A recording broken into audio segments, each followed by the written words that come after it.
Can you see me? Hmm? Am I on focus? Hmm? Welcome back to Chronically Fabulous, everybody. If it's your first video that you're seeing from me, I'm Emily, and today's video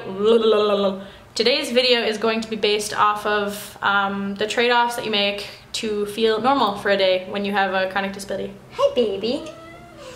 But so it's mainly going to be based around a concert that I went to actually the other day with my mom, my brother, and our family friend Brian.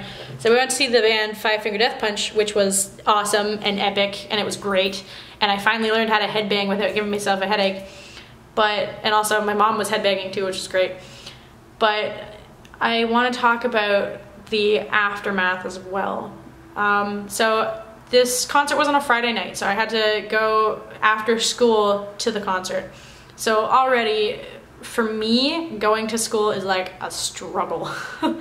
Getting myself up in the morning is hard, getting out of bed is hard. Getting to school, it takes me an hour to get to school, which is hard. Being at school is draining. And then getting home after school usually takes me about an hour and a half because of like after school traffic and all that shit. But so we were driving out to another, like, I guess it counts as a city, but we went out to another city because the band wanted to like not do it in main, like, Toronto, because it would just jack up the prices for tickets way higher, and they wanted to keep it low for their fans. But we went, and it was awesome, and we were there from, I think it was like 6 or 6:30, had like full face paint on, so it was like a red handprint over my brother and my face. We were there from 6:30 till about 11:30 at night, so that's 5 hours at a concert, which doesn't sound like a lot to normal people, but for me, that's like a long time, because by that point, I've already been up for 14 hours. Actually, no, sorry, 16 hours, and that's like a lot for me. I have chronic fatigue syndrome. For anybody who hasn't seen my previous videos, I talk about it like every video. But I have chronic fatigue syndrome, and that basically means that I am continuously tired. And when I physically exert myself, it makes it worse. So after the concert, I felt really, really good, and I was really happy, and I was really excited. And I got in the car, and I started going kind of loopy because I was like really exhausted. And then I just kind of passed out in the car and woke up, and I was like in the driveway from my apartment that I live at with my boyfriend, and I promised that video is coming. I just remembered I have to record that video, and it's coming eventually. But so I woke up, and before we left the venue, we called my boyfriend, and it was already really late at night. I was like, okay babe, I already feel a lot of pain. You're gonna need to come down and like get me from the car and bring me up to the apartment. Which he did, which was really nice, because I have a partner who actually like is willing to help me with stuff like that. But it was like the next day that was the worst. So in Toronto, we have a yearly Pride Walk for people with disabilities, and I had full intentions of going. I was like, I'm gonna go, I'm gonna be in my wheelchair.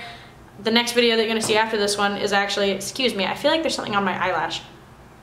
The next video that you're gonna see after this is actually about temporary wheelchair uses, because I do use a wheelchair every once in a while.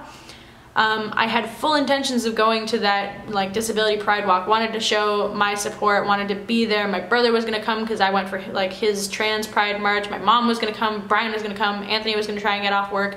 Just a whole bunch of people wanted to come and just be there for me, which was awesome. And I woke up at 8 o'clock or 9 o'clock in the morning because I wanted to get ready early, and I couldn't move. And I was like, no.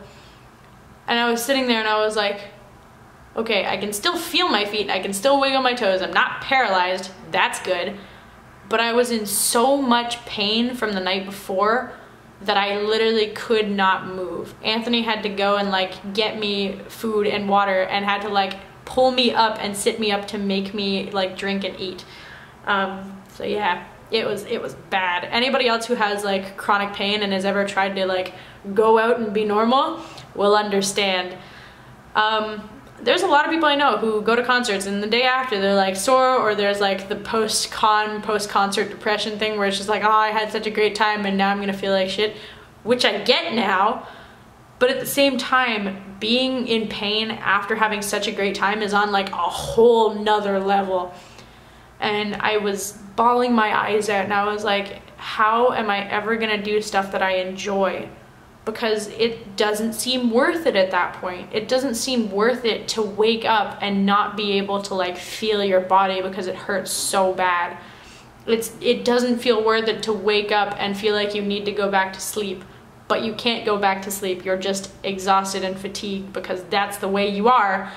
It's a horribly mentally draining issue, and I hate it more than I can explain.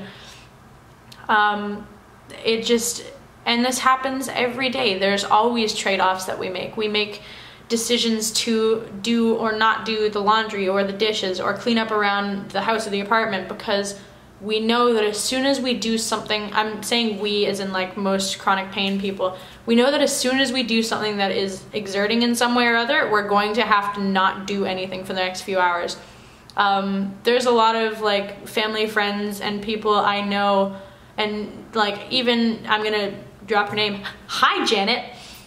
We both have the same issue of when like we have to take a shower at the very end of the day. Like there's no morning showers for us because taking a shower and standing for that long and needing to like have your arms up and wash your hair and like wash your body and everything like that is physically exhausting, to the point where as soon as we're done, we get out of the shower, dry our hair, go to bed, because it's just so much of a strain. It's like a full body workout, even though I can't really work out. I don't know how to explain it. My nose is very itchy right now. But it's crazy, because like I hear people making comments about what they hate about life and how they can't like do certain things and stuff like that, or like, oh, my parents can't let me go to this, or I want to go to this but I'm like, I don't have the time or whatever. And I'm sitting there, I'm like, oh my god, I have the time, but if I do it, I won't have time for the next like 4 weeks because I won't be able to do anything. It's just, a lot of people take for granted the fact that they can do things, or they can choose to do things and do multiple things in one shot. But speaking from the point of view of having chronic pain and chronic fatigue, it's so much harder for us. And I'm not saying that anybody is lesser or more entitled to feeling like crap because they have chronic pain or chronic fatigue. That's not what I'm saying at all. I'm just saying that there are some people who have it far easier. My stance on this is the same stance that I have on like pain in general. It's just like, yes, I have pain. Yes, you have pain. It doesn't matter whether one of us is in more pain than the other relatively, like from one person to the other speaking about it, because it doesn't change the fact that you are in pain and I am in pain. And having a competition about it is not going to make either of us grow. But as far as taking stuff for granted, that's where I'm just like, come on. I know that you are tired doing this, and I get it. And I know you don't feel like doing this right now, and I get it. But at the same time, I want to do it, but I can't. Because I know that if I do it, I can't do other things past that point. But, yeah. Anyway, I'm gonna wrap this video up. This has been Emily from Chronically Fabulous. I will see you guys next week, hopefully. I'm sorry that videos have been going up like a day or two late. For some reason, I don't know if it's YouTube itself or my internet connection, it's been taking like a day and a half or 2 days for videos to upload to my channel. I don't know why. My videos, I've been preparing ahead of time now to make sure that I get my videos up on time, and like I do a few in one recording session just to make sure that when I'm feeling motivated, I do it. But it's just been like slow as internet every single time I've been trying to upload recently. Oh well. Anyway, I will see you guys next week. Have a good week, I guess. And have a good night. See ya.